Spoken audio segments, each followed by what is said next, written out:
Hello students, welcome back to your science class.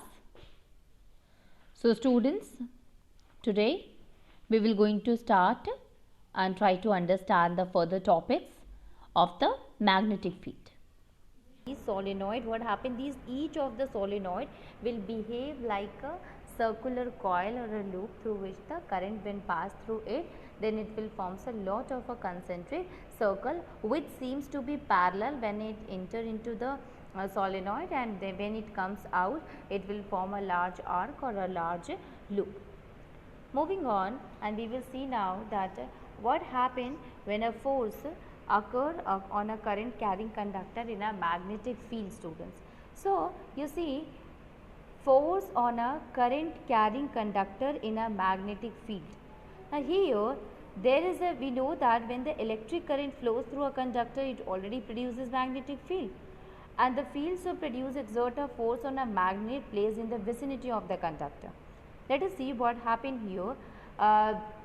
That suppose we have taken a current carrying conductor, and you know that when a current carrying conductor is there, it itself produces magnetic field around it, and when we keep this current carrying conductor in a magnetic field, the magnetic field will also exert. You can see here it is written that the magnet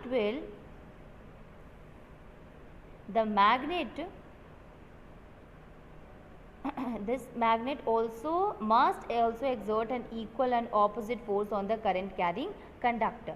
Okay, so the force which is exerted by that of the current carrying conductor, here the magnet will also going to exert a force on that of the current carrying conductor, and this was explained by Ampere, who was the French scientist. So he said that if we will keep a magnet in the vicinity of a current carrying conductor, the magnet will also going to produce a exert a force to that of the current carrying conductor. Now for that he performed an activity, he demonstrated an activity. As you can see here in the picture itself, you will find, student, that is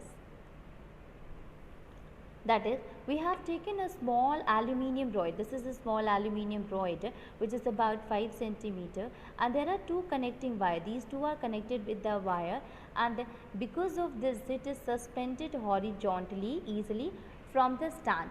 This is the stand, and these two are the wires which have connected this aluminium rod. Now we have suspended it in such a way that it is suspended horizontally.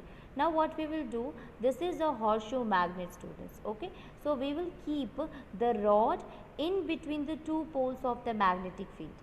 Okay, this is the magnetic field. This magnetic field is generated due to the horseshoe magnet. So here you can see, place a horseshoe magnet in such a way that the rod lies between the poles with the magnetic field directed upward. Okay, so we have to keep the magnet in such a way that the rod will going to lie between the pole of the magnetic field, and for this what we have to do, we have to keep the north pole of a magnet vertically downward. You can see the north pole is vertically downward, while that of the south pole at vertically above to that of the aluminium rod. Now this aluminium rod, you can see here, this aluminium rod is connected to the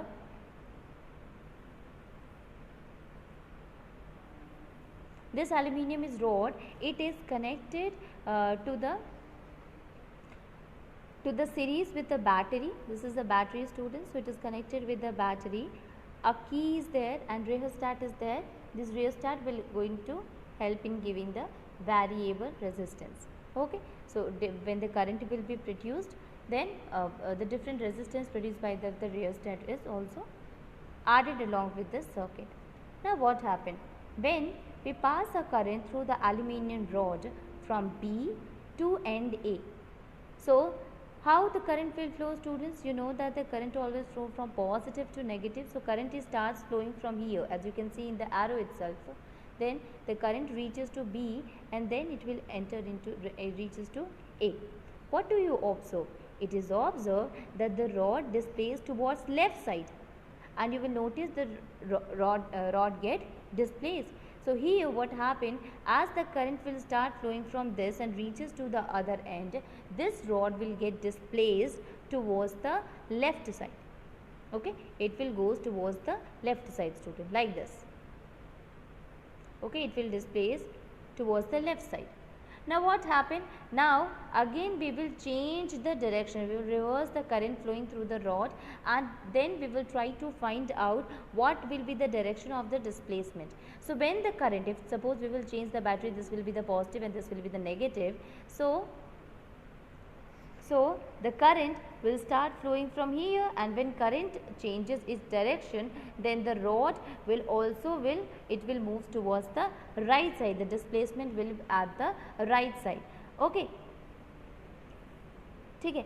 So why does the question here, that why does the rod get displaced? I hope you have understood that when the current flows through it, the current carrying conductor which is present in between to that of the magnetic field, it will get displaced, and the displacement of the rod, it is because the force is exerted on the current carrying aluminium rod when it is placed in a magnetic field. So it suggests that the direction of force is also reversed when the direction of the current through the conductor is reversed. See here what happened, it is said that when why the displacement is occurring, student, it is because a force is exerted on a current carrying aluminium rod. The aluminium rod is there which is carrying the current. So a force is exerted on it, and this force is exerted when the aluminium rod is placed in a magnetic field. When it is placed in a magnetic field, then then the force can be exerted, the force can be feel here. Here one more thing is there, that if we will change the direction of the force, then also the direction of the current changes. Okay. So you can see here that when the force is changes, the direction of the current through the conductor is also reversed. Now what we will do, when we will change the direction of the field to vertically downward by interchanging the two poles. So it is once again observed that the direction of the force acting on the current carrying rod get reversed. This shows that the direction of force on the conductor, it depends upon the direction of current and the direction of magnetic field. Here it is explaining, students, that when we apply the force, when the current is there, then it will exert a force. A force is applied on that of the aluminium rod, and due to which the change in the direction can be seen in the aluminium rod.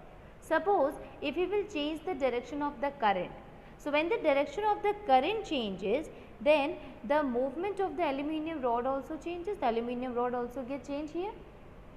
Okay, aluminium rod also get changed, students. And if the current which is flowing through it, the direction of the current, if it changes, then the movement of the aluminium rod also changes. Not only this, if suppose we will change the magnetic field also, the north to the south, the south to the north, so changing the magnetic field, direction of the magnetic field will also going to shows the deflection in a different direction. Okay. So by this we came to conclusion that either we are changing the direction of the force, or we are changing the direction of the current or the magnetic field. They are depend on each other. So this shows that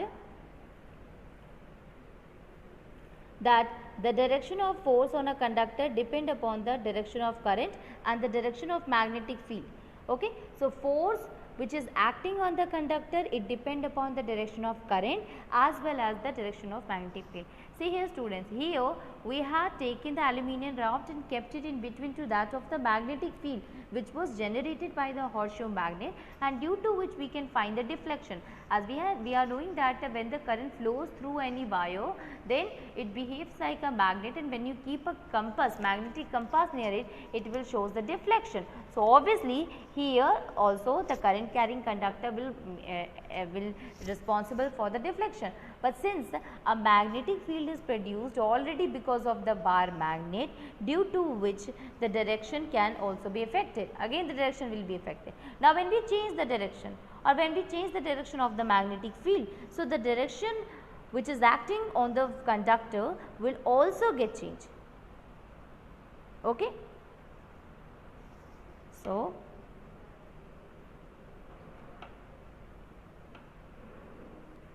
okay. So, if there is any change in that of the magnetic field, if there is any change in the direction of the current, students, so obviously the direction of the force also of the conductor also changes. Now, when we had done the experiment, we had found here one thing, that the displacement of the rod, why the displacement of the rod is occurring, student? It is because of the force which is acting on that of the aluminium rod because of the magnetic field produced there. Now, see here, the displacement of the rod, it is largest, it means its magnitude is highest when the direction of the current is at right angle. To whom? To the direction of the magnetic field. So, if this is the magnetic field, so this will be the current, only then the displacement will be maximum. Okay. So, when the current direction is right angle to the direction of the magnetic field, in that case we will find that the magnitude, the value, the displacement of the rod will also be maximum. So, suppose if here we consider that the direction of the current and that of the magnetic field are perpendicular to each other and found that the force is perpendicular to both of them, then the three direction can be illustrated with the help of a Fleming left hand rule. So, suppose students, here we have taken the magnetic field. Okay, we said that the magnitude of the electric current produced in a current carrying conductor will be maximum, the displacement will be maximum when the direction of the current and the direction of the magnetic field, both of them are perpendicular to each other. Okay. Now, this three direction, it will be illustrated if suppose the magnetic field and that of the current is perpendicular to each other, and the motion, the displacement which is shown by the rod is also perpendicular to both of them, then this direction, it can be explained with the help of a simple rule which is called as a Fleming's left hand rule. What is the Fleming left hand rule, students? A very important rule, students. Remember that according to this rule, stretch the thumb, forefinger and middle finger of your left hand in such a way that they are mutually perpendicular to each other. So, we have to stretch. You can see here in this picture itself that these three, this is the forefinger, this is the middle finger and this is the thumb. If all the three are what? They are perpendicular to each other, then the first finger, it will, this is the forefinger or field, consider it as a forefinger, this is what? This is forefinger.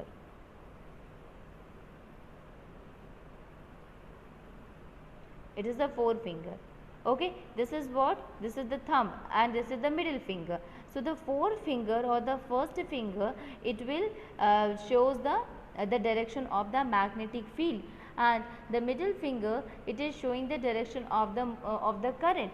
So, the motion, if the magnetic field is shown by the forefinger and the current is shown by the middle finger, then the thumb will going to show the motion or the displacement of the object. Okay, this is what? This is the Fleming's left hand rule. Okay. So, here it is written that if the first finger points to the direction of magnetic field and second finger in the direction of the current, then the thumb will point in the direction of motion or the force acting on the conductor. Okay. So, if the force is acting on it, then the thumb will going to represent the displacement, it will represent the direction of the motion of a current carrying conductor, students. There are these days, there are lot of devices are there, students, which we used on the basis of a current carrying conductor and magnetic field, and that will include the electric motor. Electric motor is there, electric generator, loudspeaker, microphone, lot of a measuring instrument is there. These all are what? These all are the devices that uses the current carrying conductor and the magnetic field. So, here we will going to use the left hand rule. See, this left hand rule, it was given by Fleming's, and that is why it is also called as Fleming left hand rule. You can see here that how it is divided. See, This is what? This is the field which is the forefinger. Thumb is what? It is showing the motion, and C for center and C for current. So, try to understand in such a way that F for field and F for forefinger. So, forefinger will going to tell the magnetic field.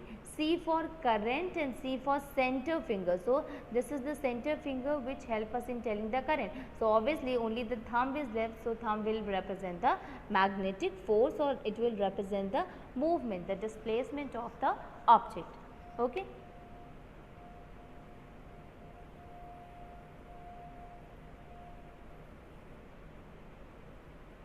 Now see here, a question is given that an electron, it enters a magnetic field at a right angle to it. So if this is the magnetic field, so electron is entering like this only. Yes, it is already given.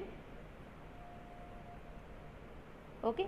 So the electrons enter the magnetic field at right angle to it, and the direction of force acting on the electron will be, so obviously students, see here the magnetic force is at this side and the current is acting on this side. So obviously the force, it is also perpendicular to both of them, both of the two, that is the magnetic field as well as the current in which the electron is moving. So here the direction of the force acting on the electron will be into the page, it will be remain inside that of the page, into that of the page. So all the three will be what? These all are the perpendicular to each other. So out of the four, that is to the left, to the right, out of the page and into the page, the answer will be into the page. Here it is written that the direction of force is perpendicular to the direction of magnetic field and current, and this will be given, this is given by Fleming's left hand rule. So Fleming's left hand rule, it says that if we stretch all our three fingers, forefinger, middle and thumb, we will find out that if any two directions are given, we can get the direction of the third one. This is what, student, this is the Fleming left hand rule. See, these days the magnetic field is also used in medicine. Like magnetic field is basically used to obtain the images of the different body parts. You can see here MRI. MRI is what? This is the magnetic resonance imaging. Here what happened, with the help of the magnetic field we can see the inside body form on the basis of obtaining image of a different part. And this technique is called as a magnetic resonance imaging, or the images which is formed with the help of this is called the MRI only. It is having a lot of uses in the medicine. It basically used to find out if any problem is there, so that can be easily find out with the help of MRI. This is very common, student, MRI. Now let us move on and see a very important topic, and that is electric motor. Electric motor. What is a motor, student? What is an electric motor? So see, electric motor is what? It is a rotating device that converts the electrical energy to mechanical energy. Remember that. What is the motor is there in your house? So basically when you turn on the light, this motor will start the water pump, if we talk about that, consisting of the motor itself. So it will start taking out the water from the underground to the tank. So here what it is doing, with the help of the electricity, the current is passing through it and the current reaches to the heighted place. So here it has done a mechanical energy. Similarly, if we talk about any of the object like washing machine, refrigerator, mixer grinder, MP3, computer, electric fans, so there also when you supply electricity to it, the fan place starts rotating, mixer grinder starts rotating, washing machine starts moving. So basically here this is what, it's a kind of, the motor is what, it's a device that converts the electrical energy to that of the mechanical energy. See, it is a rotating device that converts electrical energy to the mechanical energy. Now you can see here an electric motor, and the picture is already given here, students. Many times the construction and the working ask of that of the electric motor, so it is really important to understand it. Now see here what is there in the electric motor. An electric motor, it is shown in the figure, it consisting of a rectangular coil ABCD. As you can see here,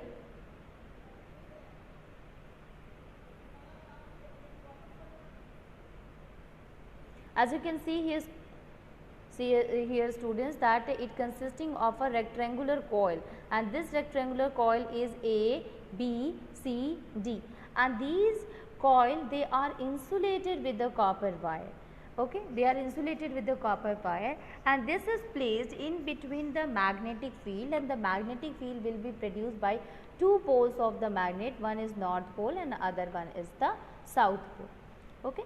So, the coil is placed between the two poles of the magnetic field, and in such a way that the arm AB and CD are perpendicular to the direction of the magnetic field.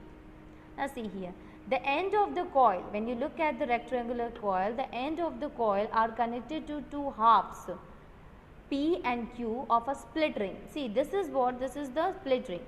I will show you. This is what this P and Q is, what is the split ring. Okay. So, the coil is connected to a ring, and it is what? It is a split one, that is why it is called as a split ring. It is a split ring. Now, this split ring,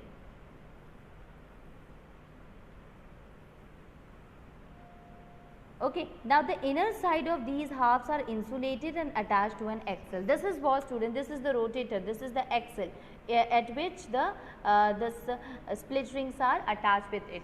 So, axle is there, and the inner side of the halves of or the split rings, when you look at it, it is what? It is insulated connected to that of the axle.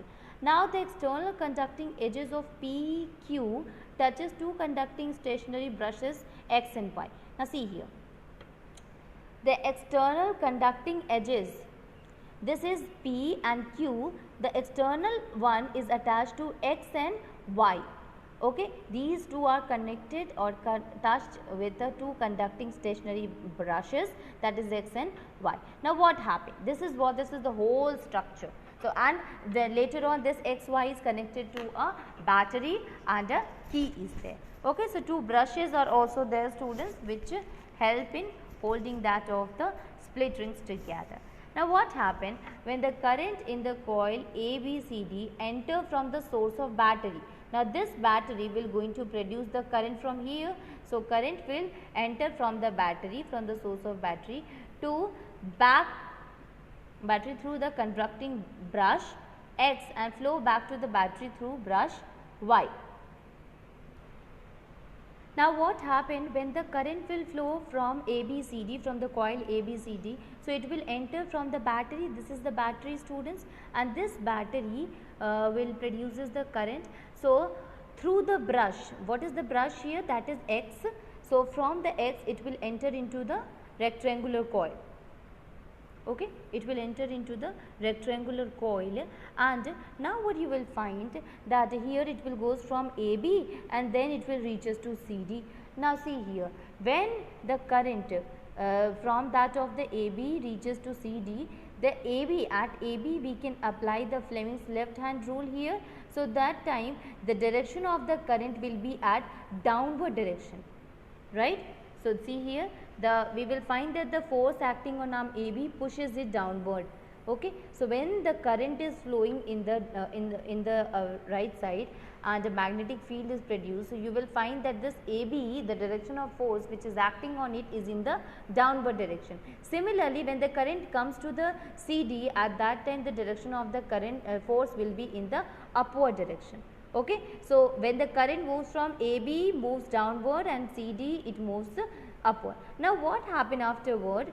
Here the coil and the axle O, which is mounted over that of the brush, or we can say that because of that only the force acting on the CD, it will pushes it upward, and ultimately they will rotate into the anti-clockwise. But what happened at half rotation, this Q, it will make contact with the brush X and brush with P with brush Y. So, this Q will going to make a contact with the So when the current will flow, when reaches to that of the X, here the Q will, it comes in contact with X and P will comes in contact with the Y. And due to what happened, due to this, students, as you can see here, because of this only the current, it get interchanged. The current which was moving in the clockwise, it start moving in the anti-clockwise direction. You can see here it is written that at half rotation, Q will make the coil to get reversed. It contact with the brush X and P with brush Y, and therefore the current of the coil it get reversed, and as the current of the coil get reversed, it will start moving to the second one, not from ABCD but DCBA in the reverse pattern. And this direction of the flow which get reversed through the circuit, it will be done with the help of a commutator. Okay, so it is this the split ring which act as a commutator, and this commutator will help in the reversal of the current, as well as when the current get reversed, the direction of the current get reversed, then the direction of the force which is acting on the two arms, that is AB and CD, will also get reversed.